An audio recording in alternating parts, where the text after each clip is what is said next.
Batang genius, sa larangan ng teknolohiya aksidenteng nahack ang account at impormasyon ng lalaki na isa rin sa pinakamagaling sa teknolohiya. Kaya naman agad, nahinanap ng lalaki ang location ng taong nang-hack sa kanya. Laking gulat ng lalaki dahil anak pala niya ang nang-hack sa kanyang computer. At doon din nalaman na nakatira ang ex na bigla na nga lamang naglaho at matagal na ngang hinahanap.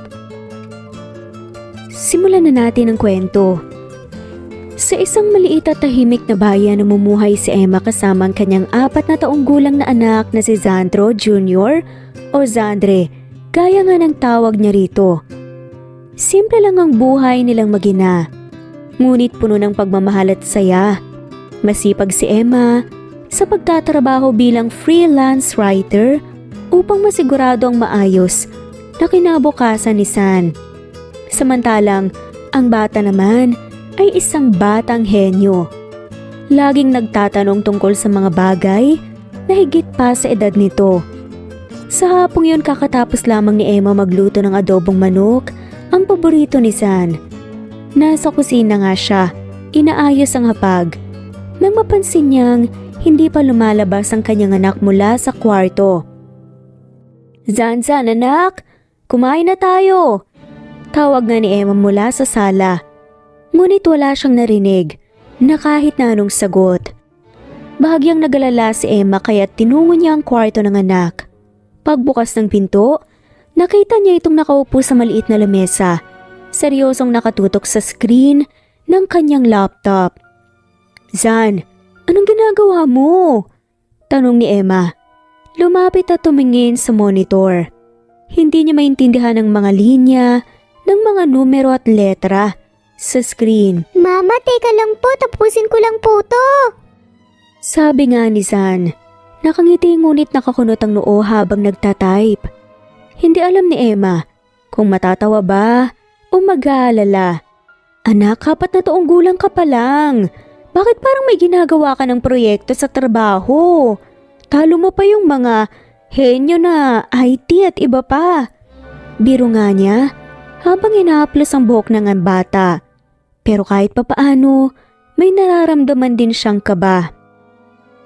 Nagkibit-balikat na nga lamang ang bata. Itinuro ang screen.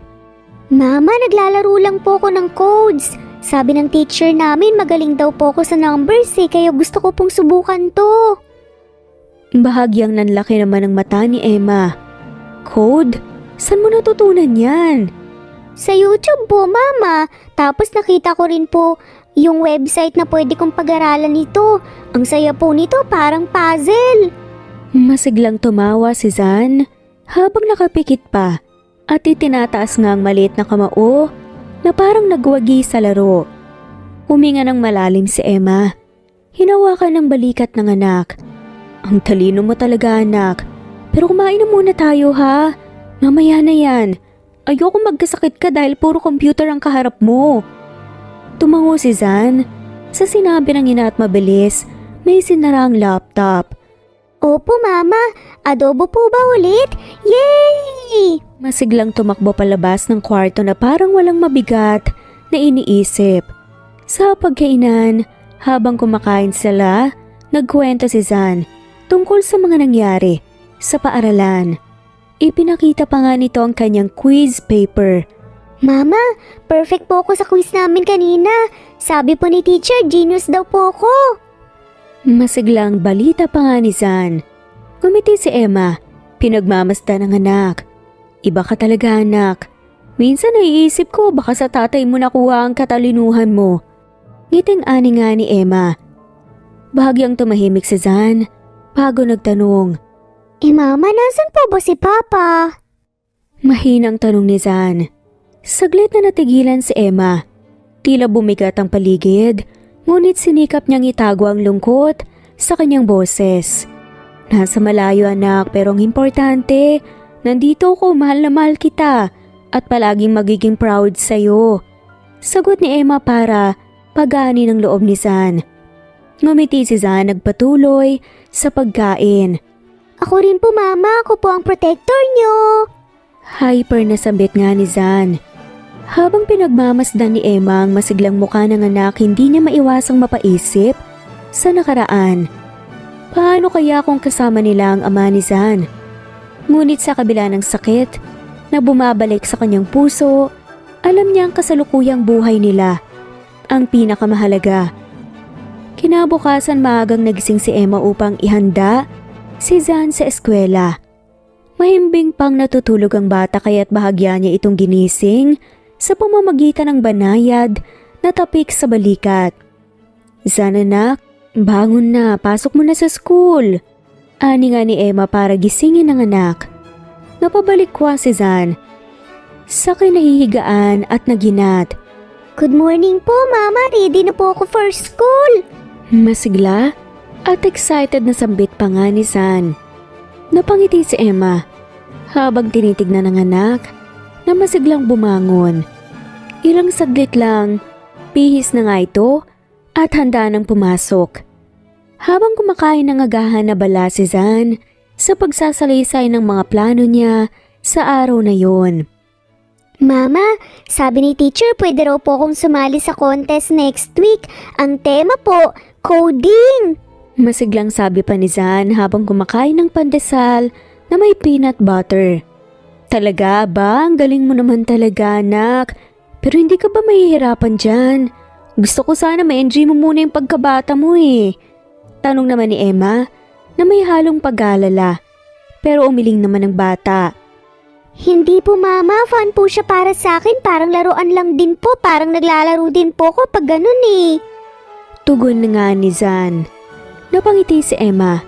Basta promise mo kapag napagod ka, magpapahinga ka agad ha? Ayoko nang makita kang nahihirapan. May pag-aalala sa boses ni Emma. Opo, Mama. I promise. Sabi nga ni Zan habang itinaas ang kanyang pinky finger.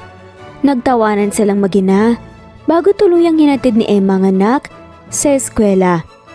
Habang pauwi, hindi maiwasang mapaisip ni Emma sa angking talino ng anak. Ibang klase ang talento nito para sa isang bata at kahit simpleng coding lang ang ginagawa nito ngayon, alam niyang malayo ang mararating ni Zan. Pagdating ng hapon, dumating si Zan na masiglang masigla. Pagpasok nito sa bahay, tumakbo agad ito sa ina at iniabot ang kanyang report card. Mama, tignan niyo po, ang taas po ng grades ko. Proud na sabi pa nga ni Zan na parang hinihintay ang papuri ng ina. Wow anak, galing mo talaga. Isa ka talagang maliit na henyo. Sagot nga ni Emma habang niyayakap ang anak sa tuwa. Habang pinagmamasdan niya ang report card, napansin niya ang maikling mensahe mula sa guro ni Zan. Miss Emma, Zanre shows exceptional skills in mathematics and problem solving. His abilities are far beyond his age. Please consider nurturing his talent further. Basa nga ni Emma sa sulat ng guro. Napalunok si Emma. Alam niyang may kakaiba sa anak niya ngunit ngayon lang niya napagtanto kung gaano ito kahusay. Genius talaga. Anak, napakatalino mo talaga. Siguro balang araw magiging isa kang tanyag na tao. Sabi pa nga niya habang hinihimas ang ulo ni Zan. Ngumiti ang bata sabay sabing, Balang araw po, Mama. Gagawa po ko ng program na magpapadali po ng trabaho niyo. Gusto ko pong makatulong po sa inyo. Ani pa nga ni Zan. Salamat anak ka pero tandaan mo, sapat na sa akin na masaya ka. Yan ang pinaka-importanteng bagay para sa akin. Emosyonal na sambit nga ni Emma. Kinagabihan, habang nag-aayos si Emma ng hapunan, napansin niyang hindi pa rin lumalabas si Zan mula sa kanyang kwarto. Zan, kakain na tayo! Tawag nga niya, ngunit walang sagot. Agad siyang pumunta sa kwarto nito at naabutang abala ang anak sa harap ng laptop nito. Mabilis ang kilos ng daliri ni Zan sa keyboard habang ang screen ay puno ng linya ng codes. Zan anak, ano na naman ang ginagawa mo? Tanong nga ni Emma. Bahagyang natatawa ngunit nag-aalala rin. Mama, teka lang po, may tinatapos lang po ako. Sagot nga ni Zan at hindi man lamang iniangat ang tingin mula sa screen. Lumapit si Emma upang tignan ang ginagawa ng anak. Hindi niya maintindihan ang nasa screen, ngunit napansin niyang seryoso ito. Anak, hindi mo ba alam na mahalaga ang pagkain? Sige na, mamaya na yan, tapusin mo na yan mamaya. Malambing na sabi nga ni Emma. Tumango naman si Zan. Agad na in-off nga ang laptop at sumunod si ina. Opo mama, sorry po. Last na po yun. Sabi nito habang nakangiti. Sa hapagkainan habang kumakain sila, iniisip ni Emma ang kakaibang talento ng anak.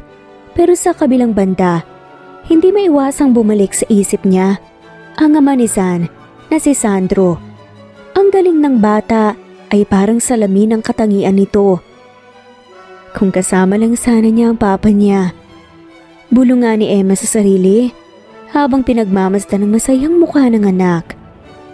Samantala, 4 na taon na ang lumipas mula nang umalis si Sandro patungong Amerika upang abutin ang kanyang pangarap na maging isang white hat hacker. Sa kabila ng kanyang tagumpay sa propesyon, walang araw na hindi niya naiisip si Emma. Hanggang ngayon, hindi pa rin niya maintindihan kung bakit bigla na nga lamang itong nagdesisyong makipaghiwalay bago siya umalis. Paulit-ulit niyang tinatawagan at tinetext ang dating kasintahan ngunit hindi siya sinasagot. Sinubukan niyang gamitin ang kanyang mga kakayahan sa teknolohiya upang matuntun ito, ngunit tila naglaho si Emma na parang bula. Kahit na anong advance na search techniques ang gamitin niya, walang kahit na anong impormasyon ang lumalabas. Sa isang ordinaryong araw sa opisina, abala si Sandro sa pagtapos nga ng isang proyekto nang biglang pumasok si Mark, ang kanyang half Filipino, half American na kaibigan at kasamahan sa trabaho. Hey Zan, gusto kong makausap ni boss, sabi nga ni Mark. Nakangiti ngunit may halatang tensyon sa tono nito. Ngayon ba? Tungkol saan? Tanong nga ni Zan at pilit na itinatago ang pag-aalala. Not sure, but you know how it is. When the boss calls, it's usually important, you better go. Sagot nga ni Mark bago tumalikod. Huminga ng malalim si Sandro. Isinara ang kanyang laptop at tumayo. Pumunta siya sa opisina ng kanilang boss, si Mr. Allen, isang kilalang cybersecurity expert. Pagpasok niya, agad siyang sinalubong ni Mr. Allen. Sandro, I have something urgent. We detected an unauthorized access attempt on one of our secured servers. It was flagged as highly sophisticated, but the strange part is that the source seems to be a kid. Kunot noong saad nga ni Mr. Allen. A kid? Are you sure about this? Gulat na tanong nga ni Sandro. Tumango naman si Mr. Allen. The breach was impressive but incomplete. I want you to take a look at the logs and find out who this is.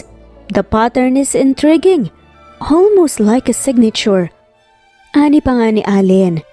Hindi niya alam kung kakabahan siya o mamamangha. Agad na tumutok nga si Sandro sa trabaho. Habang sinusuri niya ang bata, napansin niya ang mga familiar na algorithm at patterns.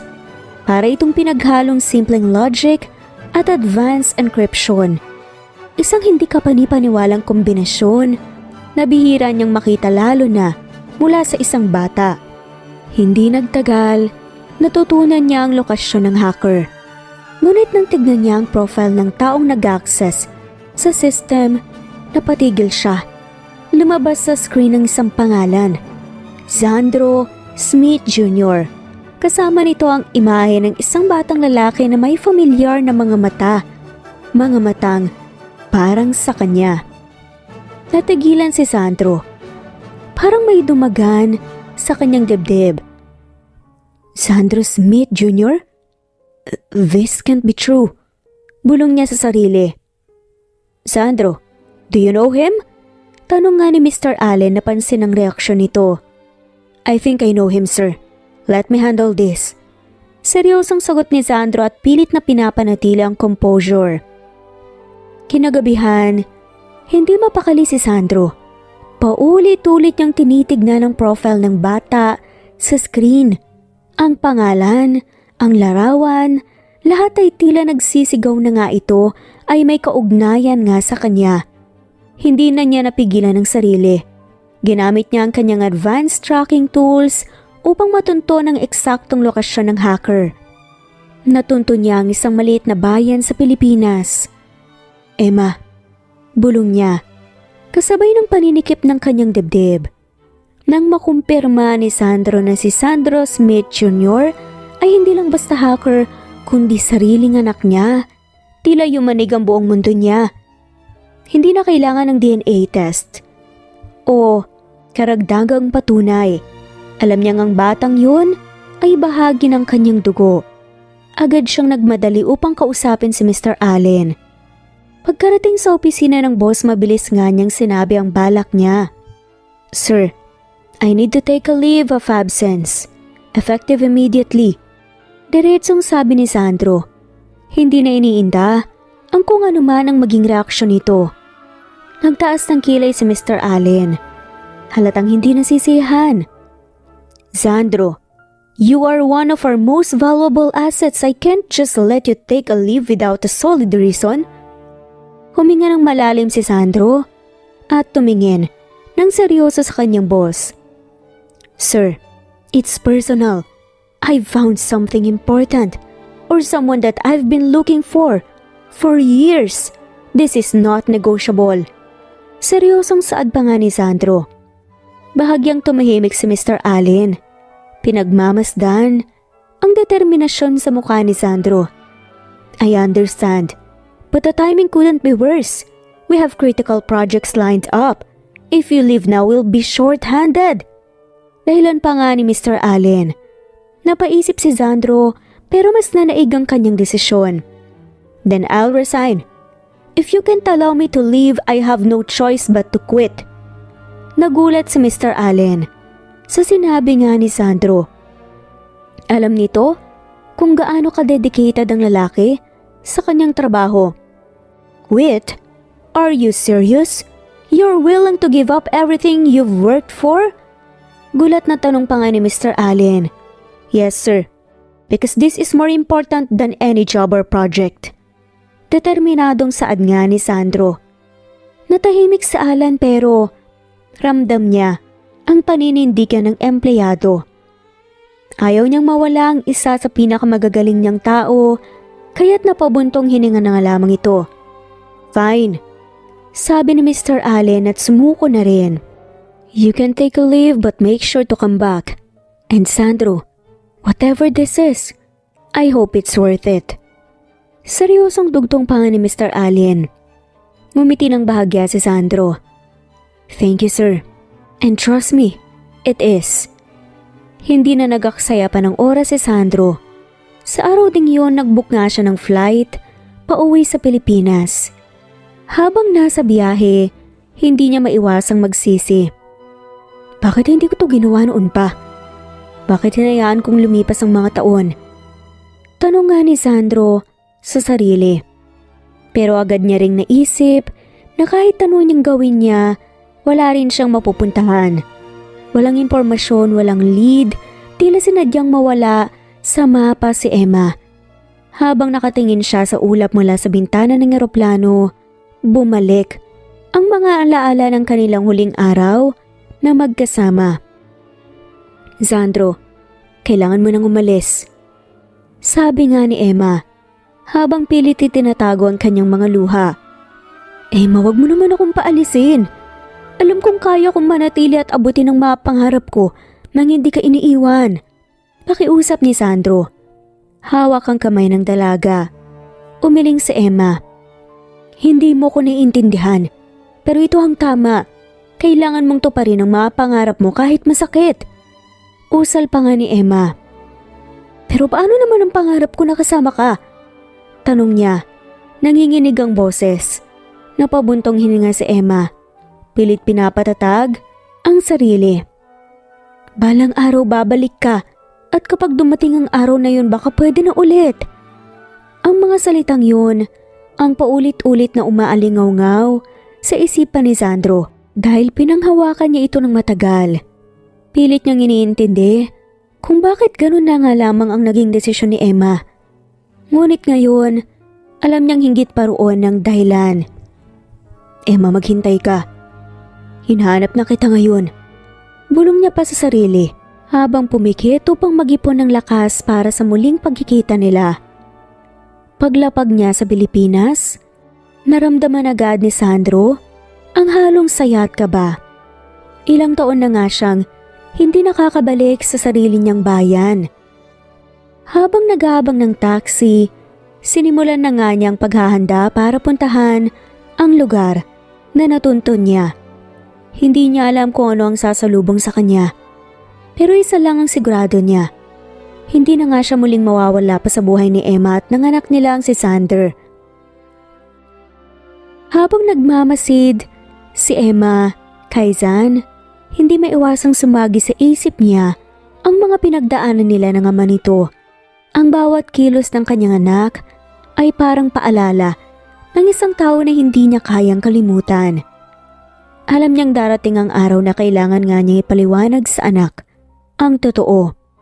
Ngunit hindi niya alam kung kailan o paano sisimulan. Anak, tapusin mo na yan at kumain na tayo. Malumalay niyang sabi, sabay lapit nga sa anak upang tignan ang screen. Biglang isinara ni Sander ang ginagawa. Opo mama, papunta na po ako. Sagot nga ng bata sabay alis sa kanyang upuan. Tila ba natataranta? Nagkibit balikat na nga lamang si Emma at bumalik sa kusina upang ayusin ang hapunan. Pero sa likod ng kanyang isipan, ramdam niya na may lihim na itinatago nga ang anak. Kinabukasan habang papunta si Emma sa palengke upang mamili ng kailangan nila sa bahay, sinalubong siya ni Marco. Isang negosyanteng matagal nang nagpapakita ng interes sa kanya. Si Marco ay naging kaibigan ni Emma nung nagsimula siyang manirahan sa lugar na yun. Siya ang unang tumulong sa kanya noong kinakailangan niyang magsimula muli. Emma, good morning, ang aga mo yata. Bati ni Marco, bitbit ang isang basket ng prutas. Magandang umaga din Marco, bibili lang ako ng gulay para sa tanghalian. Sagot ni Emma ng may ngiti, ngunit agad ding ibinalik ang atensyon sa mga paninda. Alam mo, hindi ko talaga maintindihan kung bakit ayaw mo akong bigyan ng pagkakataon. Ilang taon na rin kitang nililigawan. Pero hanggang ngayon, hindi mo pa rin ako tinatanggap. Diretsahang sabi ni Marco, na ikinagulat na nga lamang ni Emma. Marco, ilang beses ko bang sinasabi sa'yo, mahalaga ka sa akin bilang kaibigan. Ayokong masira yun, pero hindi ko kayang magbukas ng puso ko para sa iba. Sagot ni Emma, hindi may kakailang lungkot sa kanyang tinig. Dahil ba sa kanya? Kay Sandro? Tanong ni Marco bahagyang tumigas ang boses. Natigilan si Emma. Ilang beses na nga nilang napag-usapan ito ngunit tila hindi pa rin ito nauubos sa usapan nila. Marco, hindi mo naintindihan. Hindi ito tungkol sa kung sino. Ito ay tungkol sa nararamdaman ko. Hinihintay ko pa rin siya. May anak na kami. Sagot ni Emma. Emma, 4 na taon na. Wala siyang balak bumalik. Hanggang kailan ka maghihintay sa isang taong baka hindi na nga bumalik? Nandito ako sa harapan mo. Ako ang nandito para sa inyo. Pakiusap nga ni Marco halatang nasasaktan. Marco, pasensya ka na. Pero hindi kita kayang lokohin. Hindi ko kayang ituloy ang isang bagay na hindi ko kayang ibigay ng buong puso. Sagot nga ni Emma. Sabay talikod at naglakad nga palayo. Habang naglalakad pa uwi, hindi mapigilan ni Emma ang sariling maluha. Mahal niya pa rin si Sandro. At kahit hindi siya sigurado kung babalik pa ito na natili nga siyang umaasa. Samantala pagdating ni Sandro sa Pilipinas, agad niyang hinanap ang address na natuntun niya sa sistema. Pagdating niya sa maliit na bayan, halos hindi siya makapaniwala sa katahimikan ng lugar. Malayong malayo ito sa modernong buhay na kinagisnan niya sa lungsod. Nang marating niya ang bahay, hindi niya agad kinatok ang pinto. Sa halip tumayo muna siya sa harap nito. Pinagmamasdan ang paligid. May mga halaman sa harapan at simpleng-simpleng bahay lamang ito, pero ramdam niya ang init ng tahanan. Nag-ipon siya ng lakas ng loob at kumatok. "Mama, may tao po ba sa labas?" Sigaw nga ni San mula sa loob ng bahay. Narinig ni San ang malambing na boses ng bata. Agad na nanindig nga ang balahibo niya. Pagbukas ng pinto, lumabas nga si Emma nang magtama ang kanilang mga mata. Tila tumigil ang oras. Nahigpit nga ni Emma ang kanyang hininga. "Sandro?" Mahina niyang sabi. Halos hindi makapaniwala. Tila namamalik mata lamang si Emma habang tinititigan nga ang matured na mukha ni Sandro. "Ako nga, Emma. Kay tagal kitang hinanap." Sagot nga ni Sandro. Ang boses ay puno ng emosyon, halos maiyak na nga sa tuwa. Mama, sino po siya? Tanong ng batang si Zan, sumisilip mula sa likuran ni Emma. Napalunok si Sandro nang makita ang bata. Hindi na kailangan magtanong pa. Sa sandaling yun, alam na alam niyang ang batang ito ay kanya. Kuhang-kuha mismo ng batang mukha niya nung bata pa lamang si Sandro. "Siya nga. Anak ko siya, sigurado ko." Mahinang sabi ni Sandro, halos hindi makapagsalita. Kumbinsi nga ni Sandro sa sarili. Hindi alam ni Emma kung ano ang sasabihin. Tila hindi pa rin siya makapaniwala na nasa harapan niya ngayon ang lalaking pinipilit niyang kalimutan, ngunit hindi niya magawa. "Emma, mahal ko." Pawas nga na sambit nga ni Sandro nang haplusin nito ang mukha ni Emma. Nanigas nga sa kinatatayuan si Emma nang bigla nga siyang niyakap ng lalaking tanging nagpapatibok ng kanyang puso. Maring napapikit ang mga mata ni Emma at habang lumuluhang mga mata niya, sa lungkot at saya nang makita si Sandro, mahigpit na niyakap pabalik ni Emma si Sandro. Mama, papa ko po ba siya? Maliit na boses nga natawag ni San at mahinang hinila nga ang bestida ni Emma. Titig na titig si San sa ama nitong si Sandro nang itanong nga ito sa ina. Humiwalay saglit si Emma sa yakap ni Sandro at muntik nang makalimutan ang kanilang anak. "Sandro, ang anak pala natin si Zan." Maluwalo ang saad nga ni Emma na hindi magawang tignan ng mga mata ni San. Napuno nga ng pagsisisi at pangungulila. Marahan na binuhat bigla ni Sandro ang anak nitong lalaki sa kanyang mga bisig. Hindi makapaniwala si Sandro na may anak na nga sila ni Emma at malaki na rin. Bakit ngayon ka lang, Papa? Matagal ko na po kitang hinahanap eh. Malungkot nga ang mga mata ni San at nakanguso nga ang mga labi. Pinatakan ni Sandro ng halikang noo ni San sa kaniyakap ng mahigpit. "Pasensya na anak. Hindi alam ni Papa kung saan hahanapin si Mami. Pasensya na hindi ko na kayo iiwan." Palambing na saad nga ni Sandro at paulit-ulit na hinahalikan ng noo ng anak na si San. Napabuntong hininga na nga lamang si Emma at ramdam ang kaba sa kanyang dibdib dahil kailangan niyang magpaliwanag kay Sandro kung bakit itinago niya ang kanilang anak. Marami pa nga silang pag-uusapan, kaya naman handa na nga si Emma kung ano man ang maaaring sabihin ni Sandro. "Pasok ka muna," mahinang sabi ni Emma. Inalalayan nga ni Sandro na makapasok sa loob. Habang nasa loob, hindi mapigilan ni Sandro na titigan ang bawat sulok ng bahay. May mga litrato si Zan sa dingding at kitang-kita ang pagmamahal ni Emma sa anak. Parang nananaginip pa rin nang gising si Sandro habang tinitignan ang mukha ng kanilang anak ni Emma. Matagal na nga niyang pangarap na magkaroon sila ng anak. Ngunit hindi niya inaasahan na mapapaaga yon. Hindi man lang nagawang alagaan ni Sandro si Emma nung pinagbubuntis nito ang kanilang anak. "Bakit, Emma? Bakit mo itinago siya sa akin?" Tanong nga ni Sandro halos pabulong, ngunit puno ng sakit. Nasabi nga nito, hindi dahil sa galit siya kay Emma, dahil hindi nito sinabi tungkol sa kanilang anak, kundi dahil ramdam ni Sandro na hindi naging madali para kay Emma na iluwalang kanilang anak na wala siya sa tabi nito. Hindi agad nakasagot si Emma. Alam niyang darating ang tanong na to, ngunit hindi pa rin niya alam kung paano ito sasagutin. Sandro, ginawa kong lahat para protektahan siya. At ikaw? Mahina ngunit buong pusong sabi ni Emma. Pilit nilalabanan ng mga luha na gustong bumagsak mula sa kanyang mga mata. Napayuko si Sandro. Pinipilit unawain ang lahat ng sinabi ni Emma.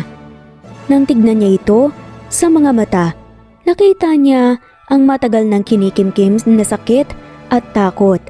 Alam niyang hindi naging madali para kay Emma ang desisyon. Anong ibig mong sabihin, Emma? Sinong hinahabol sa inyo? Tanong niya. May halong kaba ang kanyang boses. Huminga ng malalim si Emma. Pilit binubuo ang lakas ng loob. Nang umalis ka, papuntang Amerika, may mga tao kang nakaalitan dahil sa trabaho mo. Isa sa mga yun, ang nakatuklas kung paano tayo konektado. Sinubukan nilang hanapin ako.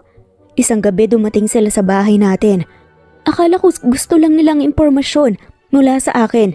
Pero mas malala pa pala ang balak nila. Gusto nilang gawing leverage ang pamilya mo laban sa'yo.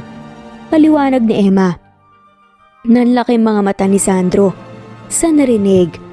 Ang pangamba at galit halatang nagkukumpetensya sa kanyang isipan. At ikaw, Emma, anong ginawa mo? Tanong ni Sandro. Kinausap ko ang magulang ko. Sila ang tumulong sa akin para makalayo. Nagpalipat-lipat kami ng lugar, Sandro, hanggang sa makarating kami rito sa probinsya. Natutunan ko na lang natanggapin na baka hindi mo na kami mahanap. Basta ligtas lang kami. Paliwanag niya habang namumuo ang luha sa mata. Natigilan si Sandro. Hindi siya galit. Hindi niya magagawang magalit kay Emma sa kabila ng lahat ng sakripisyo para sa kanilang anak. Sa halip labis ang pagsisisi niya. Emma, patawarin mo ko, sabi ni Sandro. Tumitig ito ng diretsyo sa kanyang mga mata. Kung alam ko lang na ganito ang mangyayari, hindi ako aalis. Hindi ko na dapat pinili ang pangarap ko kaysa sa inyo. Puno ng pagsisisi sa boses ni Sandro. Umiling si Emma. Hindi, Sandro. Alam kong mahalaga ang pangarap mo. Ako rin ang may kasalanan. Ako ang pumilit sa'yo na lumayo. Naisip ko noon na tamang desisyon ko pero mali pala. Hindi ko inakala na hahantong sa ganito ang lahat. Mahinahong saad ni Emma. Pinisil ni Sandro ang kamay ni Emma. Tila sinasabi sa kanya na tapos ng mga araw ng paghihirap nito. Emma, nandito na ako. Wala nang makakasakit sa inyo at hindi ko nahahayaang mawala pa kayo sa buhay ko. Mariin na saad ni Sandro. Habang nag-uusap ang dalawa, biglang tumayo si San mula sa sala. Mama, Papa, aalis muna ako sa labas. Maglalaro lang po ako sa harapan ng bahay. Sabi nga nito, halatang hindi nauunawaan ang bigat ng pinag-uusapan ng mga magulang niya. O sige anak, huwag kang lalayo ha, sagot ni Emma. Sabay tingin kay Sandro. Sa isang iglap nagbago ang ekspresyon ng mukha ng lalaki. Nang makalabas si Zan, biglang tumayo si Sandro at hinila sa Emma patungo sa kwarto nito. Sandro, anong ginagawa mo? Tanong ni Emma. Naguguluhan ngunit halatang naiilang. Emma, sobra ng mga nasasayang na taon. Hindi ko na kayang pigilan ang sarili ko, sabi ni Sandro, sabay halik sa mga labi ni Emma. Naramdaman ni Emma ang tindi ng emosyon ng halik ni Sandro. Sabik na sabik ito, puno ng pananabik at pangungulila. Halos mawalan siya ng lakas sa mga yakap, ngunit pilit niyang pinipigilan ang sarili. Sandro, sandali, mamaya na, sabi ni Emma. Humihikbi at natatawa habang iniiwas ang sarili mula sa halik ni Sandro. Bakit mamaya pa? Gusto kong iparamdam sa'yo kung gaano kita na-miss, bulong ni Sandro habang hinahaplos ang mukha ni Emma. Ngunit ngumiti lang si Emma at marahang itinulak ito. Mamaya na, Sandro. Kailangan ko pang kausapin si San. Gusto kong ipaliwanag sa kanyang lahat. Deserve niyang malaman. Ani ni Emma. Napabuntong hininga si Sandro. Ngunit tumango ito. Alam niyang tama si Emma. Ngunit hindi rin niya maitatangging sabik siyang makasama ito muli ng lubos. Okay Emma, pero wag mo akong tagalan ha. Hindi ko na kayang maghintay. Sabi nga ni Sandro, may halong biro sa tono. Napatawa si Emma at tumango. Pangako hindi na matagal. Nakangiting saad nga ni Emma. Habang papalabas si Emma mula sa kwarto, nanatili si Sandro sa loob. Napatitig siya sa dingding. Pinagmamasdan ng mga larawan ni Zan at Emma. Alam niyang mahaba pa ang daan bago nila maibalik ang nawalang oras, ngunit buo ang loob niyang makasama ang pamilya niya. Matapos may paliwanag ni Emma ang lahat kay Zan, natahimik na pinroseso ng batang bawat salitang narinig. Nakaupo ito sa maliit na kama. Hawak ang isang stuffed toy habang iniisip ang sinabi ng kanyang ina. Mama, si Papa pala talaga ang hacker na nahanap ko? Tanong ni Zan. Nakakunot ang noong ngunit may bahid ng saya sa kanyang mga mata. Oo anak. Sagot nga ni Emma at nakangiti at halatang pinipigilan ng luha. At siya rin ang dahilan kung bakit napakaraming beses akong tumawid ng bundok para lang matiyak na ligtas tayo. Dagdag ni Emma. Napatingin si Sandro sa kanyang anak. Nananabik na marinig ang magiging tugon nito. Sa wakas ngumiti ang bata at ang kanyang mga mata ay kumislap na tila may natuklasan itong bagong laruan. So ikaw po pala ang papa ko na hacker? Ang astig mo po! Sabi nga ni Zan, biglang tumakbo papalapit sa ama at niyakap ito ng mahigpit. Halos hindi makapaniwala si Zan sa yakap na yun. Sobrang higpit, sobrang puno ng pagmamahal. Napuluha siya habang hinahaplos ang likod ng kanyang anak. Anak, pasensya ka na. Kung ngayon lang ako dumating. Kung alam ko lang na nandito ka na sa buhay ko, ginawa ko ang lahat para mahanap kayo kaagad. May pagsisisi sa boses ni Sandro nang sabihin yun. Okay lang po, Papa. Naiintindihan ko naman. Basta po ngayon nandito ka na. Sagot ni Zan habang mas lalong humigpit ang yakap nito. Habang naglalaro silang magama sa computer ng bata, napuno ang kwarto ng ingay ng kanilang tawanan at masiglang kwentuhan. Tuwang-tuwa si Sandro sa angking galing ni Zan sa teknolohiya kahit bata pa ito. Sa murang edad tila eksperto na nga ito sa pag-code at debugging. Aba anak, parang mas magaling ka pa sa akin na.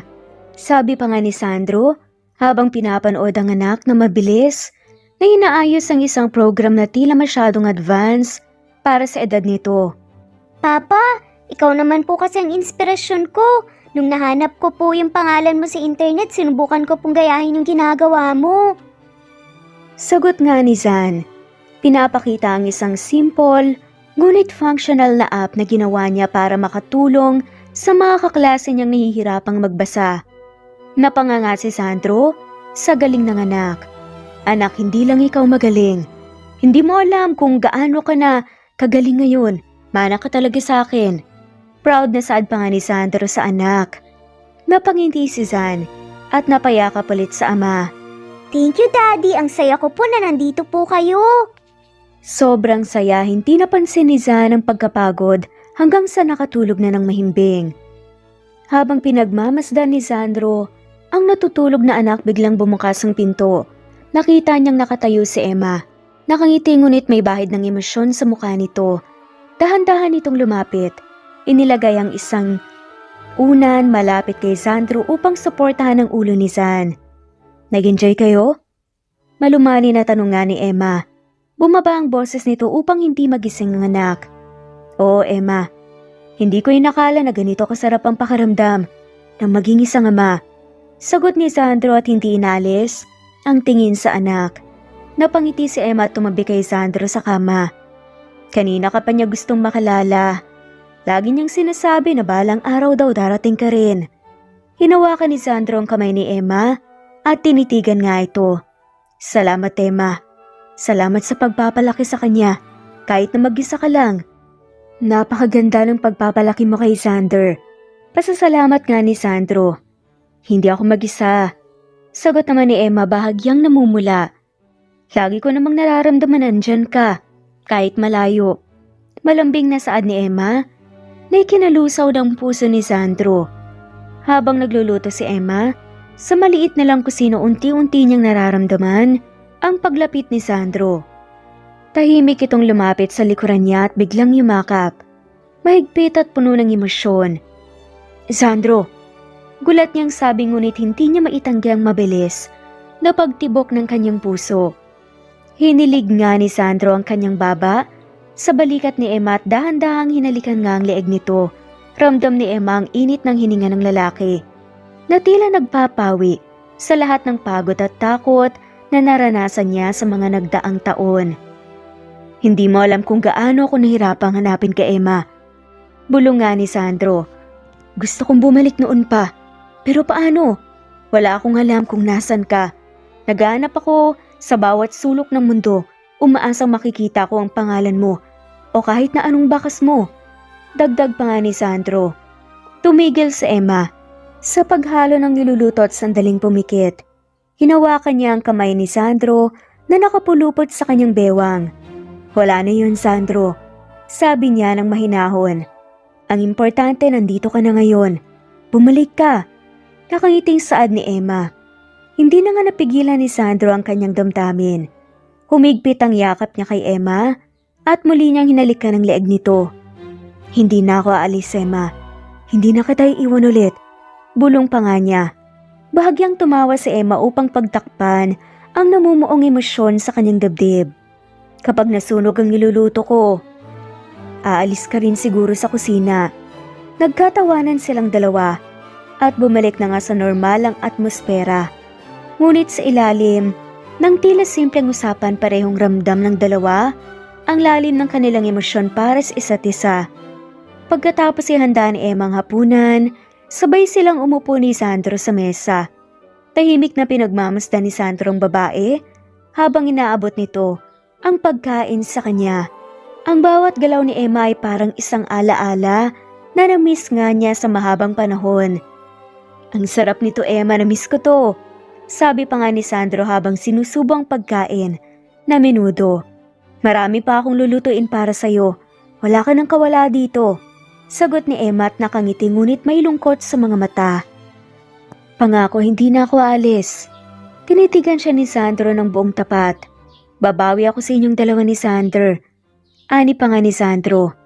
Natahimik si Emma, ngunit hindi niya mapigilang mapangiti. Isang bahagi niya ang tila unti-unting nabubuo muli. Ang bahagi ng kanyang puso na matagal nang nagkulang. Pagkatapos ng hapunan, hindi nagaksaya ng oras si Sandro. Pagbangon ni Emma mula sa upuan, hinawakan ni Sandro ang kamay nito at dahan-dahan siyang hinila papunta sa kwarto. Sandro, ano ba? Tawa nga ni Emma. Nagulat nga nang biglang kilos nga ng lalaki. Hindi sumugot si Sandro. Nang makarating sila sa kwarto, maingat niyang isinara ang pinto at tinitigan si Emma ng malalim. Wala siyang sinasabi ngunit ang kanyang mga mata ay puno ng emosyon, pagmamahal, pananabik at pagsisisi. Namiss kita, Emma. Bulong nga ni Sandro bago siya dahan-dahang lumapit at hinalikan ang mga labi nito. Sa simula banayad ang halik, tila naglalatag ng paumanhin sa mga taon nilang nawala. Ngunit hindi nagtagal lumalim ito. Puno ng init at pananabik na naipon sa kanilang pagitan. Ramdam ni Emma ang bawat emosyon ni Sandro. Gumanti siya nang halik at tinatanggap ang pagmamahal at pangako na isinasalaysay ng bawat galaw ng lalaki. Dahan-dahang sinimulan nga ni Sandro na haplusin ang kanyang muka, ang kanyang mga braso, hanggang sa ang mga kamay nito ay bumaba na nga sa kanyang bewang. Hindi nagtagal, pareho na nga silang naliligo sa init ng pagmamahalan. Makalipas ang ilang oras, nakahiga si Emma sa tabi ni Sandro. Parehong nakabalot sa kumot at nakayakap sa isa't isa. Tahimik lang sila habang pinagmamasdan ni Sandro ang mukha ni Emma na mukhang payapa at maaliwalas. Hinalikan niya ang noo nito at bumulong. Babawi ako, Emma. Pangako yan. Hindi sumagot si Emma. Tulog na nga siya marahil dala ng pagod sa mga nangyari. Ngunit sa kauna-unahang pagkakataon, sa mahabang panahon nakatulog nga siyang payapa.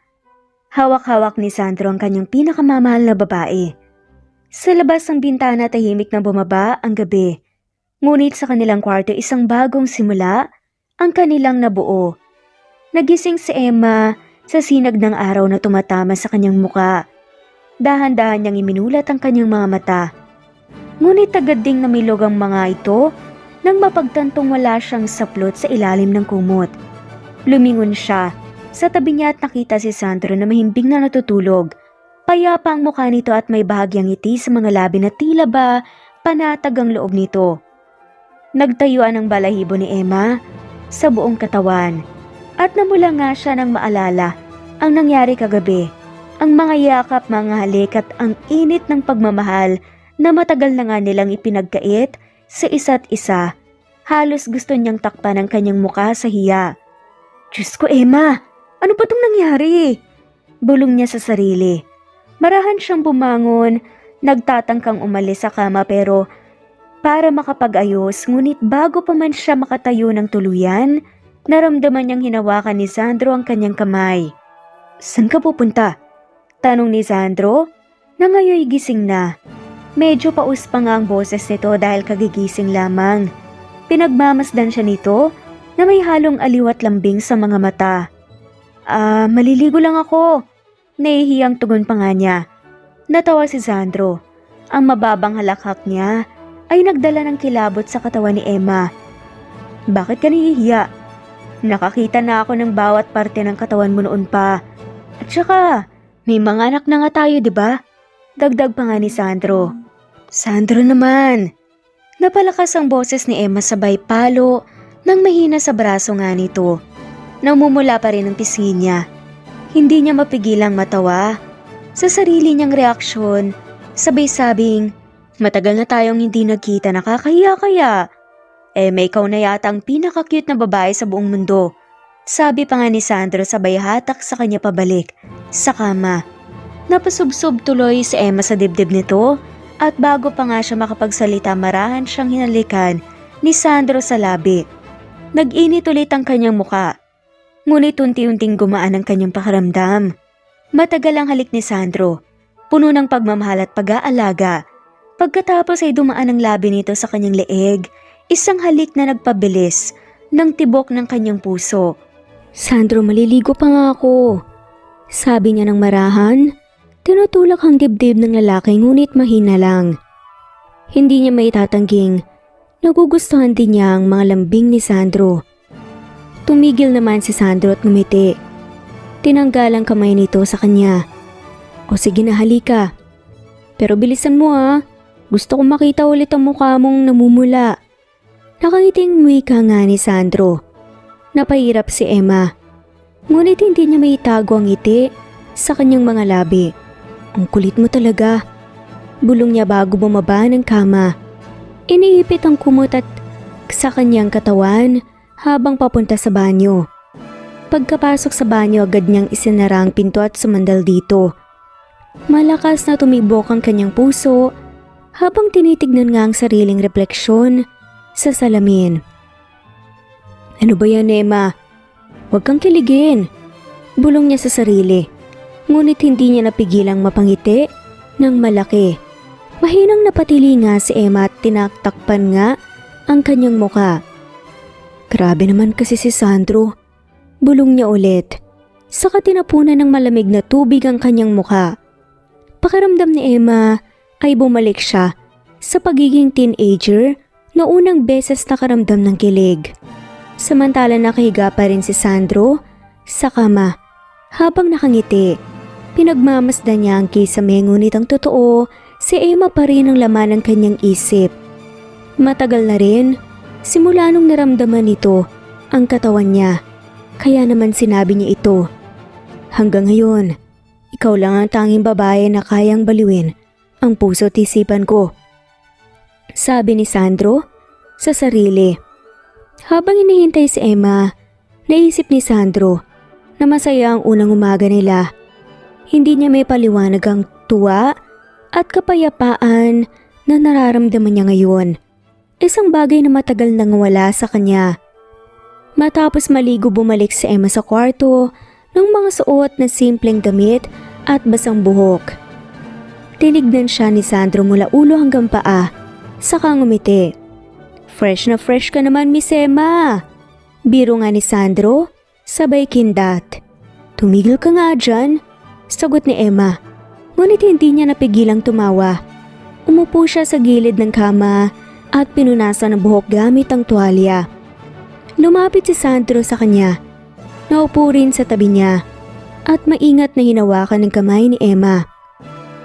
Tinitigan niya ito nang may seryosong muka. Emma, simula ngayon, babawi ako.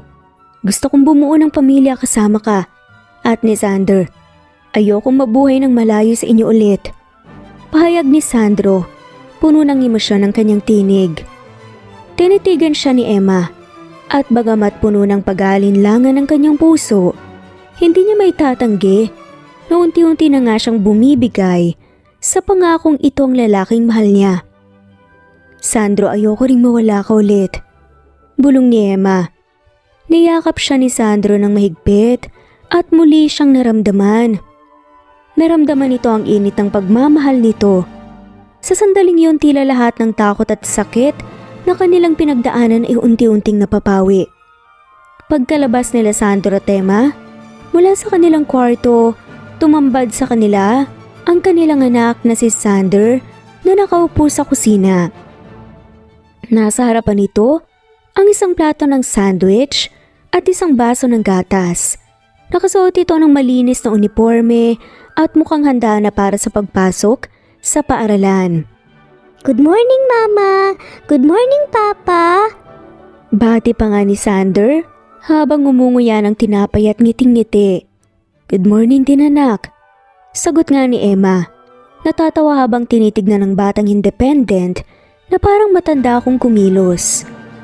Wow, ang sipag mo naman, Sander. Sabi pa nga ni Sandro na lumapit sa anak at hinaplos ang ulo nito.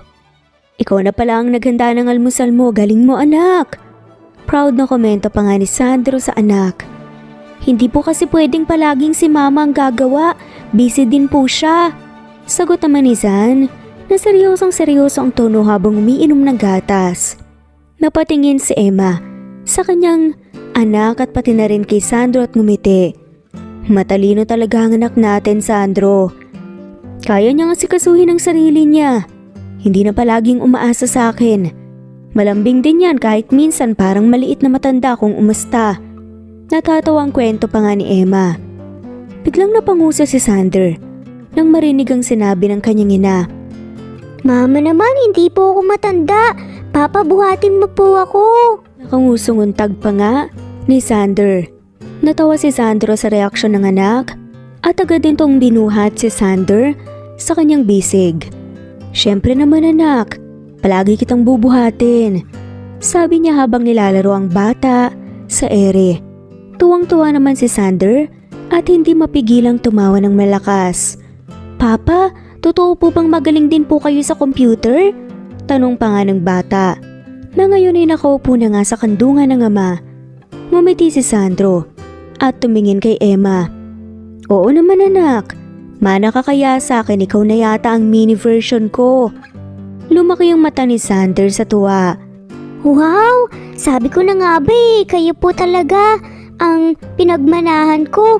Kaya po pala ang bilis kong natutunan ng mga code sa computer.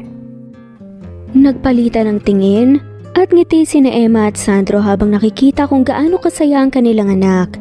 Maya-maya pa humarap si Sandro kay Emma at nagsabing, Emma, gusto kong sumama sa inyo sa school ni Sander. Hindi ko pwedeng palampasin ang pagkakataon na makita kung paano niya ginugugol ang araw niya. Ani pa nga ni Sandro. Sige, sumama ka sa amin. Tugon naman ni Emma. Pagkaraan ng ilang minuto, nakasakay na nga sila sa kotse ni Sandro. Isang mamahaling sasakyan na agad na pumukaw ng atensyon ni Sander. Papa, ang ganda naman po ng kotse niyo. Saan niyo po ito binili? Tanong nga ng bata habang hinihimas ang leather na upuan. Dahil nagtrabaho si Papa sa ibang bansa, anak. Kailangan kong mag-ipon para makabili ng ganitong kotse. Pero mas gusto ko nang bumalik dito sa Pilipinas para makasama kayo. Sagot ni Sandro habang nagmamaneho. Talaga po, Papa? Ibig sabihin dito na po kayo titira kasama namin ni Mama? Tanong nga ni San, napuno nga ng pag-asa. Oo naman, sagot ni Sandro sabay tingin sa anak niya sa rearview mirror. Hindi ko na kayo iiwan pa. Sumingit si Emma mula sa tabi. Nakangiti. Tama na ang tanungan niyo dyan. Malilita tayo sa school. Natatawang bumaling nga si San kay Emma. Mama, excited lang po ako kay Papa. Pagdating nila sa eskwelahan, agad na napansin ng mga bata at mga ina ang mamahaling kotse na pumarada sa harap ng gate. Lahat ng mata nakatutok sa sasakyan at nagtataka kung sino ang bagong dating. Bumaba si Emma mula sa kotse. Kasunod ni Zan, nahawak ang kamay ng kanyang ama. Wow, Zan, ang ganda ng kotse niyo ah. Sigaw nga ng isang kaibigan nito. Kanino yun? Hey Papa po, kakauwi lang po niya galing trabaho sa ibang bansa. Nagulat ang mga bata at ang ilan sa kanila ay napanganga. Papa mo yan, Zan? Tanong pa nga ng kaibigan. Tumango-tango naman ang bata. Ngumiti ito. At sa adaman ni Sandro, hello mga kaibigan, ako nga pala ang papa niya. Nasa di kalayuan naman ang ilang ina ng mga bata na nag-uusap-usap. Si Emma ba yun? At yung lalaki ang gwapo naman. Bulong ng isa. Parang hindi ko nakita yung lalaking yan noon ah. Ngayon lang yata nagpakita. Sabi ng isa pa. Napansin ni Emma ang mga bulungan ngunit hindi na nga niya pinansin pa. Inalalayan niya si Sander papunta sa loob ng gate habang nagkukwentuhan ng mag-aama. Papa, gusto niyo po bang makita ang classroom ko? Tanong nga ni San. Siyempre naman anak. Lahat ng tungkol sa'yo gusto kong makita. Habang naglalakad papasok ng eskwelahan, ramdam ni Emma ang tuwa sa bawat hakbang nilang magkasama. Nasa tabi niya ang lalaking mahal niya at ang kanilang anak. Sa unang pagkakataon, unti-unting nabubuo muli ang kanilang pamilya, isang bagay na matagal na nga niyang pinangarap. Matapos ihatid ni San, sa classroom nagdesisyon nga si Emma at Sandro na sulitin ang umaga at bumili ng mga gamit at mag-grocery sa mall na malapit sa eskwelahan. Habang naglalakad sila, magkahawak kamay na tila bagong kasal. Hindi maiwasan ni Emma ang mapangiti. Ramdam niya ang init ng palad ni Sandro at ang presensya nito na nagbibigay ng seguridad sa kanya. Anong iningiti-ngiti mo dyan? Tanong nga ni Sandro habang inaayos ang hawak nga niyang cart sa grocery section. Wala, masaya lang ako. Ngayon lang ulit yata kita nakitang ganito kasaya, Sandro. Komento na Emma. Ikaw naman kasi, pinatagal mo pang magkita tayo, ang dami kong namiss. Ikaw, kompleto ka ba ng gamit?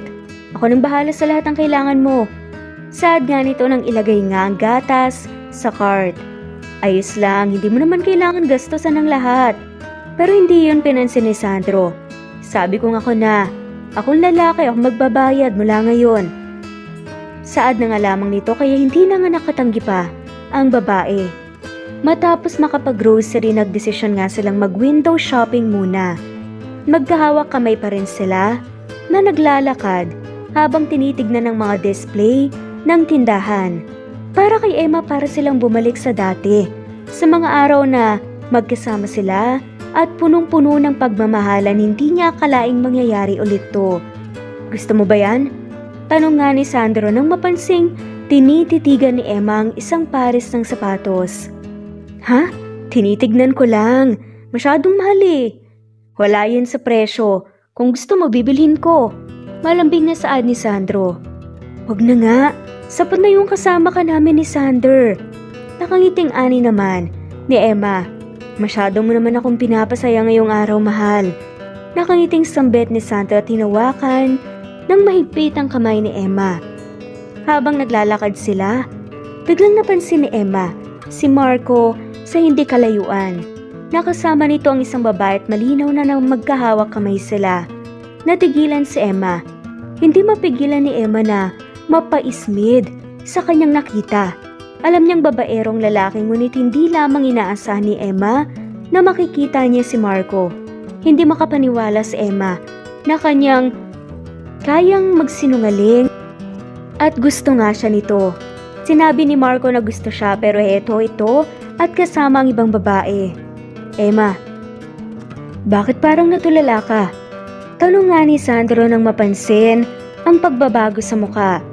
Wala, nakita ko lang yung kakilala ko. Mahinahon na saad lamang ni Emma. Bago pa man makaiwas si Emma, napansin na nga rin siya ni Marco. Nakita ni Marco ang hawak kamay nga ni Emma at Sandro at mabilis nitong binitawan ang kamay ng babaeng kasama niya. Nakita ni Emma ang takot sa mata ni Marco nang lumapit ito sa kanila. Emma, teka, hindi ganito yun. Umpisa nga ni Marco na gustong magpaliwanag. Pero biglang humarang si Sandro sa pagitan nilang dalawa.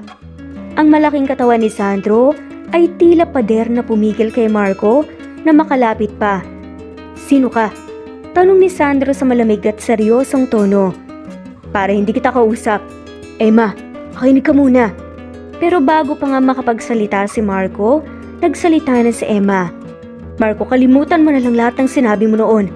Wala akong gusto sa'yo at wala akong pakialam kung sinong kasama mo ngayon. Seryosong saad ni Emma. Pero Emma, hindi ganito. Napatigil ulit si Marco sa pagsasalita. Wala nga akong pakialam. Pag-uulit ni Emma na nagsimula ng mainis. Nagiba ang ekspresyon ni Marco at tila naiinis din siya sa sitwasyon. Tumingin siya kay Sandro mula ulo hanggang paa bago nagtanong ng mayabang. At ikaw, sino ka ba sa buhay ni Emma ha? Maangas na tanong nga ni Marco. Ngumiti si Sandro. Pero ang ngiting yun ay may halong diin. Hinawakan niya si Emma sa bewang at tumingin ng diretso kay Marco. Ako? Ako lang naman ang asawa ni Emma. Sagot ni Sandro ng may kasiguraduhan. Natigilan si Marco. Tila hindi makapaniwala. Asawa? Imposible. Bago pa matapos ni Marco ang sasabihin, biglang hinarap ni Sandro si Emma at marahang hinalikan sa labi sa harapan mismo ni Marco. Napakurap si Emma sa gulat pero hindi siya tumutol. Hindi may kakaila ang kiliti na naramdaman niya sa ginawa ni Sandro. Pagkatapos ng halik, tumingin si Sandro kay Marco. Ngayon, malinaw na ba sa'yo? Nakataas ang kilay ni Sandro na tanong. Hindi makapagsalita si Marco at kita nga sa mukha nito ang halong pagkagulat at kahihiyan. Hinila na nga ni Sandro si Emma palayo habang hawak ang kamay nito. Tara na Emma, wala tayong dapat pag-aksaya ng oras dito. Mariin na saad nga ni Sandro. Habang naglalakad sila palayo halos hindi makapagsalita si Emma. Sandro. Tumingin si Sandro sa kanya at ngumiti ng matamis. Masyado ka nang mabait. Mabuti na yung ako ang magtuturo sa kanila na hindi ka dapat pinapakailaman. Lalo pat akong magiging asawa mo. Ani nga ni Sandro. Natawa na nga lamang na naiiling si Emma habang naglalakad palabas ng mall. Sa loob-loob niya, hindi siya makapaniwala kung gaano pa rin siya kinikilig kay Sandro kahit matapos ang lahat ng pinagdaanan nila. Matapos ang mahaba at makulay na araw, sabay na sinundo ni na Sandro at Emma ang kanilang anak na si San mula sa eskwelahan. Pagdating nila sa gate, nasulyapan kagad ni Sandro si San na tila abala sa pakikipag-usap sa isang lalaki na nakamaskara. Ang lalaki nakasuot ng itim na jacket, nakatalikod at bahagyang nakayuko upang makipag-usap sa bata. Agad na nagdulot ng kaba sa dibdib ni Sandro ang nakita. Wala siyang inaksayang oras at mabilis na nilapitan ang magama. Tinawag pa ang pangalan ng anak. San? Tawag nga ni Sandro na nagpalingon sa anak niya. Nakita ng lalaking nakamaskara ang paparating na si Sandro. At tila nabigla ito. Wala itong sinabi. Mabilis na nagtatakbo palayo bago pa man matukoy ni Sandro ang mukha nito. Hoy! Sigaw ni Sandro habang sinubukan niyang habulin ang lalaki. Ngunit mabilis itong nakalayo. Naglaho sa dami ng tao sa paligid ng eskwelahan. Napahinto si Sandro at nagngingit-ngit na bumalik kina Emma at San. Anong nangyari? Anak, okay ka lang ba? Tanong ni Emma na nag-aalala. Opo mama, okay lang po ko. Sagot ni Zan at tila nagtataka sa nangyayari. Lumuhod si Zan sa harap ng anak niya at hinawakan ito sa magkabilang balikat. Zan, sino yung kausap mo? Kilala mo ba? Seryosong tanong nga ng kanyang amang si Sandro. Umiling naman ang bata. Hindi ko po kilala eh. Tinanong lang po niya kung ako po ba si Sam Smith. Sabi ko po oo, pero hindi naman po siya nagpakilala. Sagot ni Sander. Nagpalitan ng tingin sina Emma at Sandro. Bakas sa mata nila. Ang parehong kaba at pag-aalala. Emma, kailan pa to nangyari? Tanong ni Sandro habang hawak pa rin ang balikat ni San. Nagalangan si Emma bago sumagot. Sandro, nung mga nakaraang araw, may mga pagkakataong napapansin ko na parang may sumusunod sa amin ni San. Minsan may mga lalaking nakaitim sa paligid ng bahay. O di kaya, nakatambay sa eskwelahan. Pero hindi ko naman iniisip na seryoso to. Akala ko paranoid lang ako. Paliwanag ni Emma. Hindi ko kasi alam kung paano. Akala ko mawawala rin. Pero ngayon kinakabahan na rin ako. Sagot ni Emma na halos mangiyak-ngiyak na. Napabuntong hininga si Sandro at tinitigan ang kanyang anak. Na kahit bata pa ay parang nararamdaman din ang tensyon ng mga magulang nito. Yumuko siya upang kunin si San sa bisig. Anak, huwag kang mag-alala. Nandito na si Papa. Walang makakapanakit sa inyo, okay? Usal ni Sandro. Opo, Papa. Sagot naman ni Zan habang niyayakap ang ama nito.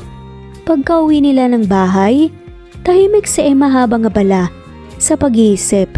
Hindi maalis sa isip ni Sandro ang lalaking nakamaskara. Sino ito? At bakit nagtatangkang lapitan ang anak nila? Matapos ipaghanda ni Emma ng meriendang bata, lumapit siya kay Sandro na nakatayo sa sala at halatang nag-iisip ng malalim. Pinagmasdan niya si Emma at mahigpit niyang niyakap ito. Emma, huwag kang mag-alala. Gagawan ko ng paraan to. Hindi ko papayag na may mangyaring masama sa inyo. Wika nga ni Sandro. Ramdam ni Emma ang sinseridad ni Sandro kaya tumango na nga lamang siya at yumakap pabalik. Mag-iingat ka, Sandro. Ayoko mapahamak ka dahil dito. May pag-aalala sa boses na saad ni Emma. Kinagabihan matapos matulog si Sander, hindi maalis ni Sandro ang pagkabalisa. Nag-set up siya ng kanyang laptop sa kanilang sala at sinimulang gamitin ang kanyang mga kakayahan bilang white hat hacker. Sinusubukan ni Sandro maghanap ng mga posibleng impormasyon tungkol sa mga lalaking sumusunod kina Emma at Sander. Mabilis ang mga daliri ni Sandro sa keyboard. Inilabas niya ang mga surveillance records at hacking tools upang subaybayan ang mga lugar na madalas nilang pinupuntahan. Inaalam niya kung may mga kamera na nakarecord ng kilos ng lalaking nakita kanina. Sa kanyang screen, nagbukas siya ng iba't ibang programa. Umaasang mahahanap ang mga kasagutan. Hindi niya namalayang ilang oras na nga siyang nakaupo sa harap ng laptop nang biglang may marahang yumakap sa kanya mula sa likuran. Sandro, matulog ka na please. Umaga ka na nakaharap sa computer. Paus at mahinang tawag ni Emma. Nagulat nga si Sandro at saglit na tumigil sa ginagawa. Nilapag niya ang kanyang mga kamay sa keyboard at nilingon si Emma. Nakasuot ito ng malambot na pambahay at halata ang pag-aalala sa mukha nito. Emma, hindi pa pwedeng tumigil. Kailangan malaman ko kung sinong mga yon. Hindi ako makakapayag na. Sandro, please. Magpahinga ka muna. Napagod ka rin buong araw. Pagputol ni Emma. Pero wala ka nang dapat patunayan pa, Sandro. Alam kong gagawin mo ang lahat para sa amin. Pero kailangan mo rin magpahinga. Mahal. Pakiusap ni Emma. Tinitigan nga ni Sandro ang mga mata ni Emma at napabuntong hininga. Alam niyang tama ito. Bumigay siya sa hiling ng babae at marahang isinara ang kanyang laptop. Tumayo siya at hinila si Emma sa kanyang mga bisig. Salamat, Emma. Pulong ni Sandro bago niya hinalikan ang noon nito. Pero pangako hindi kita pababayaan. Hindi ko hahayaang may masamang mangyari sa pamilya natin. Hahanapin ko sila para matapos ng lahat ng to. Wika ni Sandro. Alam ko. Tugon naman ni Emma habang niyayakap si Sandro ng mahigpit. Kaya ngayon magpahinga ka na muna. Tahimik silang pumasok sa kwarto. At kahit na nanatili nga ang bigat sa dibdib ni Sandro, mas pinili niyang sundin si Emma. Sa gabing yun, habang yakap-yakap niya si Emma hindi niya maalis, sa isipan ng pangako niyang protektahan ang pamilya niya sa kahit anumang paraan. Madaling araw nang magising si Sandro dahil sa kakaibang pakiramdam. Parang may presensya sa paligid ng bahay na nagdulot ng kaba sa kanyang dibdib. Agad siyang bumangon at dahan-dahang lumabas ng kwarto. Iniiwasang magising si Emma at ang anak nilang si Sander. Nang makarating siya sa sala, napansin niyang bahagyang nakaawang ang pinto ng bahay. Mabilis ang tibok ng puso niya. May dumaan na anino sa labas at doon nga niya napagtantong hindi siya nagkakamali. May mga tao sa paligid ng kanilang bahay. Lumabas si Sandro upang siyasatin ang paligid. Ngunit bago pa man siya makalayo, sa pintuan biglang lumitaw ang tatlong lalaking nakasuot ng itim at may maskara. Isa sa kanila ang biglang sumugod upang sunggaban si Sandro. Ngunit mabilis niyang naiwasan ang kamay nito at pinatumba ito gamit ang isang malakas na sipa. Hindi niyo ako makukuha ng basta-basta, sabi ni Sandro at puno ng determinasyon. Dalawa pang lalaking sumugod sa kanya nang sabay, ngunit sa kabila ng kanilang bilang, napatumba rin sila ni Sandro gamit ang kanyang lakas at bilis. Sanay siya sa laban. Hindi ito ang unang beses na nakasugo pa nga niya ang mga ganitong uri ng tao. Habang patuloy ang laban, napagtanto ni Sandro kung sinong mga kalaban niya. Mga black hat hacker na may galit sa kanya mula sa dati nga niyang trabaho. Dati na nilang sinubukang suhulan si Sandro para gamitin ang kanyang kakayahan sa ilegal na gawain. Ngunit syempre, tumanggi siya. Ngayon bumalik siya, tila desidido nang sapilitang kunin siya. Walang kwenta ang pagtanggi mo, Sandro, sabi ng isa sa mga lalaki habang tumayo. Ikaw ang kailangan namin at gagawin namin ang lahat para makuha ka, dagdag ng lalaki. Walang mangyayari sa plano nyo, maring sagot ni Sandro bago ulit pinatumba ang lalaki ng isang suntok. Biglang nagising si Emma sa loob ng bahay dahil sa naririnig na ingay. Agad niyang binuksan ang pinto at lumabas. Ngunit bago pa siya makalapit kay Sandro, isa sa mga kalalakihan ang biglang sumunggab sa kanya at niyakap siya ng mahigpit. Emma! Sigaw ni Sandro at napuno ng galit at takot. Nagpupumigla si Emma, ngunit malakas ang hawak ng lalaki. Bitawan mo ako! Sigaw niya. Nadagdagan ng galit ni Sandro nang makitang panganib na kinakaharap ni Emma. Mas matindi ang kanyang paglaban. Sinubukan niyang abutin si Emma ngunit naharang siya ng iba pang kalalakihan. Sandro, sumuko ka na lang at sumama ka sa amin o mapapahamak ang babaeng to. Pananakot pa ng isa sa mga lalaki. Sa gitna ng kaguluhan, isang itim na van ang biglang huminto sa harap ng bahay. Pilit nilang isinasakay si Emma sa loob habang si Sandro ay patuloy na lumalaban. Ngunit bago pa man magtagumpay, ang kalalakihan biglang dumating ang mga pulis. May sumisigaw mula sa megaphone. Tigil, itaas ang mga kamay! Kayo ay napapaligiran! Nagulat ang mga kalalakihan at sinubukang tumakas. Ngunit mabilis silang napalibutan ng mga pulis at inaresto. Pinakawalan nila si Emma na agad tumakbo papunta kay Sandro. Bitiwan ng mga armas! Kayo ay naaresto para sa iba't ibang kaso ng illegal na gawain. Kabilang na ang hacking, blackmail at attempted kidnapping. Sigaw ng isa sa mga opisyal. Nakahinga naman ng maluwag si Sandro nang makitang ligtas na si Emma. Agad niya itong niyakap ng mahigpit. Emma, okay ka lang ba? Tanong nga niya. nanginginig pa rin sa takot at galit. Okay lang ako, ikaw nasaktan ka ba? Nag-aalalang tanong pabalik ni Emma. Hindi. Sagot naman ni Sandro at niyakap ng mahigpit ang babae. Biglang lumabas naman ang batang si Sander mula sa bahay. Takot? Ang bata. Makikita talaga sa kanyang muka. Anak, bakit ka lumabas? Siyang tumawag sa amin. Nakatanggap kami ng tawag mula sa batang to. Sinabi niya na may kahina-hinalang tao sa bahay niyo. Sabat ng pulis. Nagulat sila Sandro at Emma. Tumitig sila kay Sander na lumuluha ngunit ngumingiti habang nagsasalita. Ayoko pong may mangyaring masama sa inyo, Mama at Papa, kaya tumawag po ako ng tulong. Hindi na napigilan ni Emma ang kanyang luha. Niyakap niya ng mahigpit si San. Ang tapang mo anak. Salamat, napakatalino mo talaga. Puri nga ni Emma. Nanginginig si Sandro habang niyayakap ang mag-iina.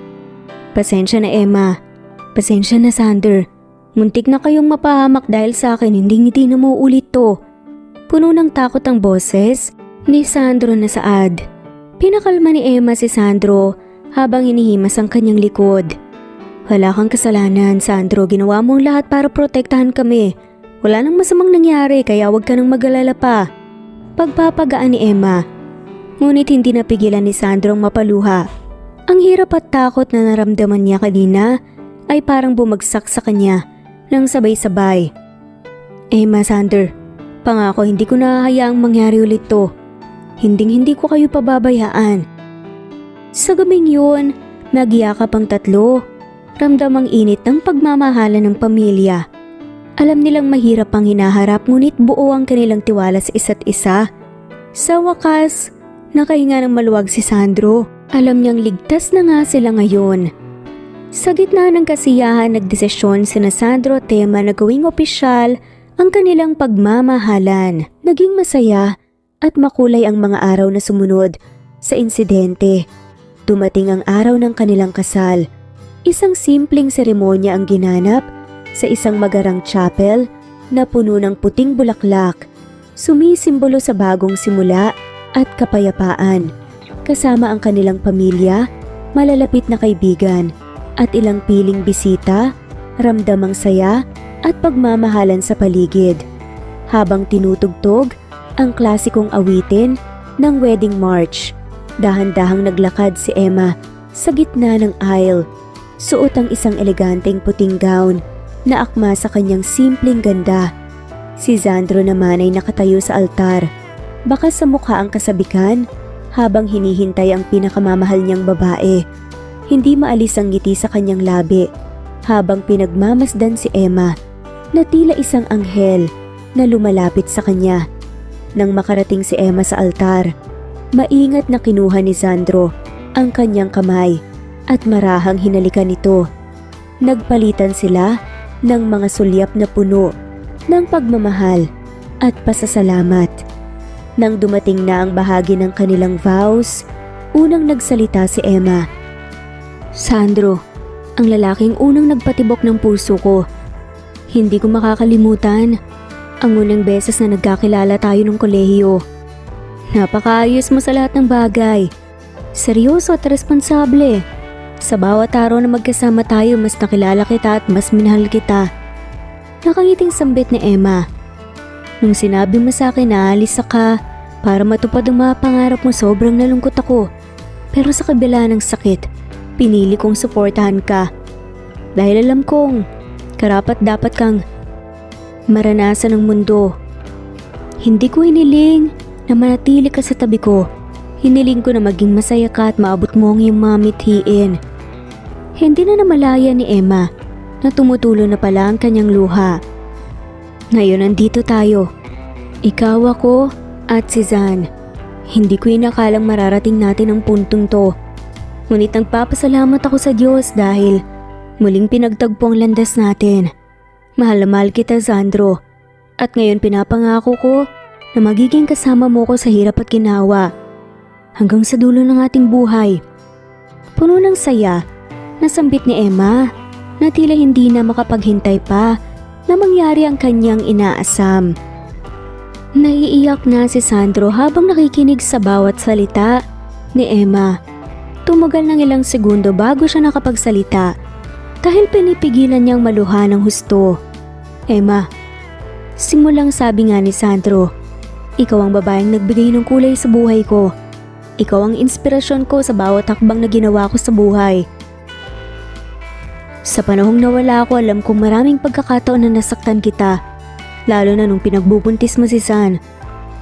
Napakabigat sa puso ko na hindi ko kayo nasamahan sa panahong yun, kaya patawad Emma sa lahat ng pagkukulang ko. Pero ngayon pinapangako ko sa harap ng Diyos at ng mga mahal natin sa buhay na ibubuhos ko ang lahat ng atensyon ko sa inyong mag-ina ko at gagawin ko ang lahat ng hakbang para protektahan kayo araw-araw at mahalin. Madamdaming saad pa ni Sandro, ikaw ang buhay ko. Ikaw ang dahilan kung bakit gusto kong maging mas mabuting tao. Mahal na mahal kita. Buong pagmamahal na sambit nga ni Sandro at napaluhan na nga lamang si Emma. Hindi niya may paliwanag ang saya sa kanyang puso, ngunit ramdam niya ang sinseridad at lalim ng pagmamahal ng lalaking nasa harapan niya. Nang sumapit ang huling bahagi ng seremonya, sinabi ng pare, sa wakas, sa bisa ng mga pangakong binitawan ninyo, kayo na ngayon ay mag-asawa. Maaari mo nang halikan ang iyong asawa. Walang pag-aatubiling, hinawakan ni Sandro ang mukha ni Emma at hinalikan ito ng buong pagmamahal. Tumagal ang halik na tila nagpapahiwatig ng bagong simula ng kanilang pagsasama.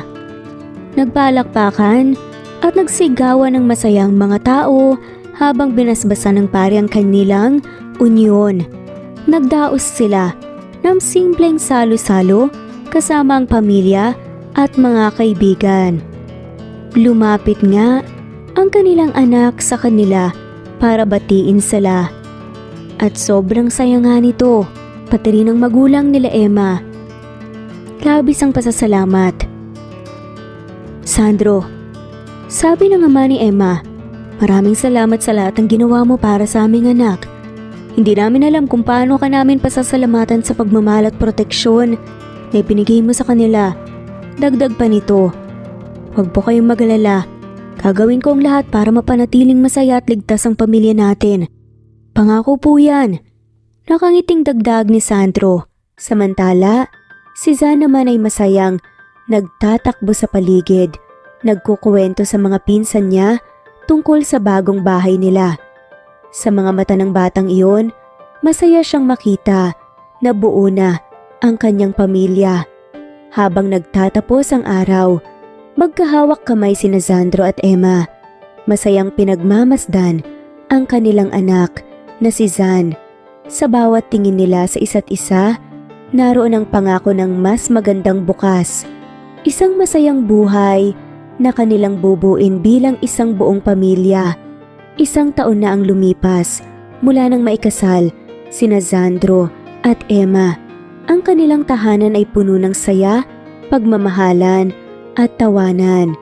Ngunit isang araw, habang nag-aalmusal, biglang nagsalita si Zan na ikinagulat nilang mag-asawa. Mama, Papa, gusto ko po ng kapatid, sabi ni Zan. Natigilan si Emma sa pagsubo ng tinapay samantalang si Sandro naman napatingin kay Emma ng mga ngiti sa labi.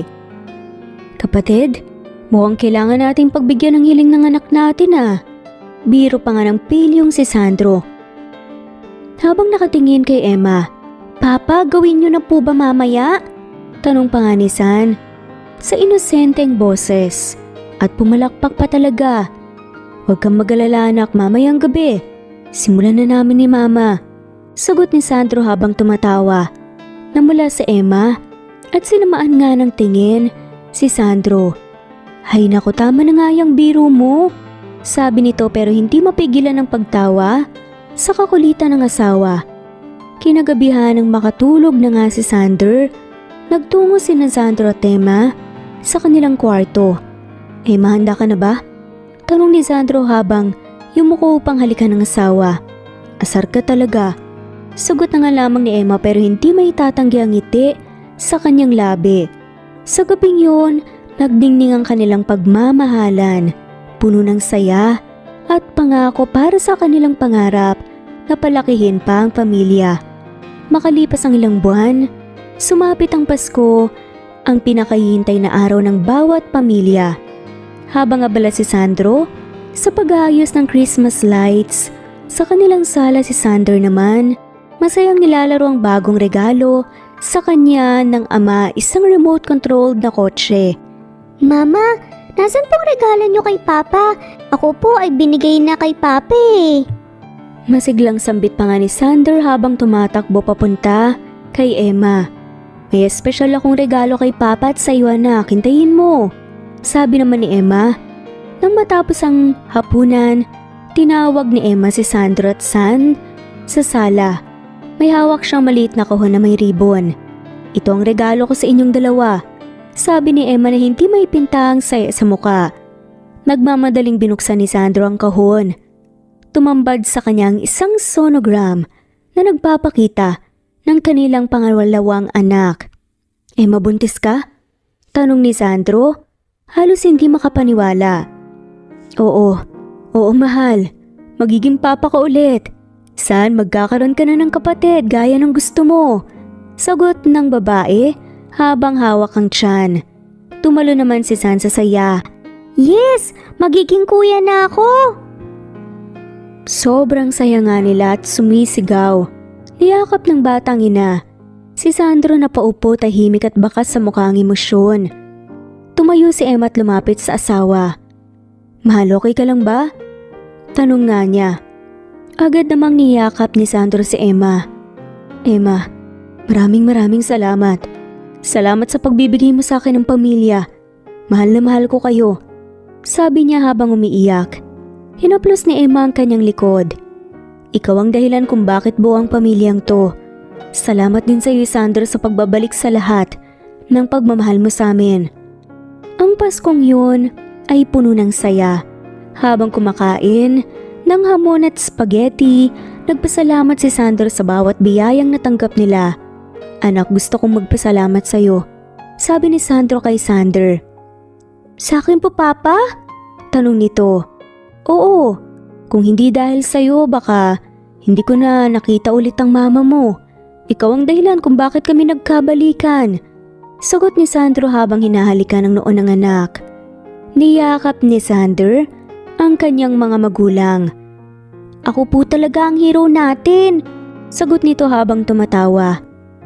Samantala mabilis na lumipas ang panahon. Sa labas ng emergency room hindi mapakali si Sandro. Nagpapalakad-lakad siya pabalik-balik, paulit-ulit ang sumisilip sa pinto. Hawak niya ang kanyang cellphone ngunit hindi niya alam kung sino ang tatawagan o ano ang gagawin. Ano na kaya ang lagay ni Emma? Bulong niya sa sarili halatang balisa. Sandro, kalma ka lang. Magiging maayos din ang lahat, malakas ang asawa mo. Sabi ng ina ni Emma. Oo nga, Daddy! Dagdag naman ni Sander na nakaupo sa tabi ng lolo't lola niya. Sabi ni Mami, superwoman po siya, di ba po? Ngumiti si Sandro kahit papaano sa sinabi ng anak. Huminga siya ng malalim at pilit na kinakalma ang sarili. Makalipas ang tila walang katapusang paghihintay, lumabas na nga ang isang nurse. Mr. De Guzman, pwede na po kayong pumasok. Nanganak na po si Mrs. Emma at ligtas silang lahat. Wika nga ng nurse. Parang nabunutan naman ang tinik si Sandro, agad niyang hinawakan ng kamay ni San at tumakbo papunta sa silid ni Emma habang kasunod ang mga magulang nito. Sa loob ng kwarto nakita nga si Emma, nakahiga sa kama at lumapit ito at niyakap ang asawa. Emma, salamat at kinaya mo. Hindi ko alam kung paano ko mababayaran ang ginawa mo para sa pamilya natin. Ngumiti si Emma at mahinang nagsalita. Hindi mo kailangan magbayad, San. Ang mahalaga nandito ka at buong pamilya natin. Naiiyak nga si Sandro habang hinahawakan ng kamay ni Emma. Kung pwede lang sana, ako nang dumanas ng sakit. Pero salamat, Emma. Mahal na mahal kita. Madamdaming wika ni Sandro. Biglang bumukas ang pinto at pumasok ang nurse. Na may dalang 2 sanggolis ang lalaki at isang babae. Congratulations, Mr. and Mrs. De Guzman! Kambal po ang anak nyo. Hindi makapaniwala si Sandro nang makita ang 2 maliliit na buhay na nasa kanyang harapan. Nanginig ang kanyang mga kamay habang tinanggap ang kambal. Emma, kambal sila. Bulong niya habang tumutulo ang luha. Si Emma naman, kahit nangihina ay pilit na inabot ang kamay ng isa sa mga sanggol. Ang gaganda ni Lisandro, parang ikaw. Sabi niya na may ngiti sa labi. Napangini si Sandro at pabirong sabi, parang ako? Siguradong mas maganda sila dahil sa'yo. Puri pa nga ni Sandro. Bigla na nga lamang lumapit si Zan na mamangha sa kambal. Papa, Mama, ang liit nila. Hello, baby brother and sister. Masiglang bati nga ng bata sa kanila. At sobrang saya naman nila pinatawa ni Sandro si Emma sa pamamalasakit ng anak. O kuya ka na, San. Kailangan mo silang alagaan, ha? Opo, Papa, kung magtatanggol sa kanila. Sagot naman ni San. Matapos yakapin ng kambal, lumapit nga si Sandro kay Emma. Ibinigay ng nurse ang 2 sanggol sa kanilang mga magulang. Habang hawak nila ang mga bata, hinalikan ni Sandro ang noo ni Emma. Emma, kahit lumipas ang taon, hindi ako magsasawang sabihin to. Mahal na mahal kita. Ikaw at ang mga anak natin ang buhay ko. Mahinang sambit ni Sandro. Naiiyak si Emma sa sobrang saya. Mahal na mahal din kita, Sandro. Lahat ng ito imposible kung hindi ka bumalik sa amin. Salamat sa pagbuo ulit ng pamilya natin. Sa sandaling iyon, yakap-yakap ng pamilya ang isa't isa, puno ng pagmamahal at pasasalamat. Napuno ng tuwa ang kanilang silid, kasabay ng simula ng bagong yugto sa kanilang buhay. Ang kwento ni Sandro at Emma ay nagtuturo ng kahalagahan ng tiwala, pagtitiis at pagmamahal. Sa kabila ng mga pagsubok, napagtagumpayan nila ang lahat sa tulong ng isa't isa. Ang kwento ni Sandro at Emma ay patunay na ang pagmamahal ay kayang maghintay. Minsan, kailangan nating unahin ang ating mga pangarap upang hindi natin pagsisihan ang mga bagay na hindi natin nagawa. Ngunit sa kabila ng lahat, ang tunay na pag-ibig ay laging nandyan. Tahimik na naghihintay ng tamang panahon upang magbunga. Ang tunay na pag-ibig ay hindi lamang nakikita sa magagandang sandali, kundi sa mga pagkakataong pinili nating manatili at magmahal sa kabila ng lahat. Sa pagtatapos ng kanilang kwento, natutunan natin na ang pagmamahal ay hindi perpekto, ngunit sa tamang oras, ito ay laging nagiging kompleto. Sa pamamagitan ng tiyaga, pangarap, at pagsasakripisyo, mabubuo ang isang masayang pamilya na puno ng pagmamahalan at pag-asa. At dito na nga po nagtatapos ang kwentong pagmamahalan ni Sandro at Emma. Maraming salamat po sa lahat.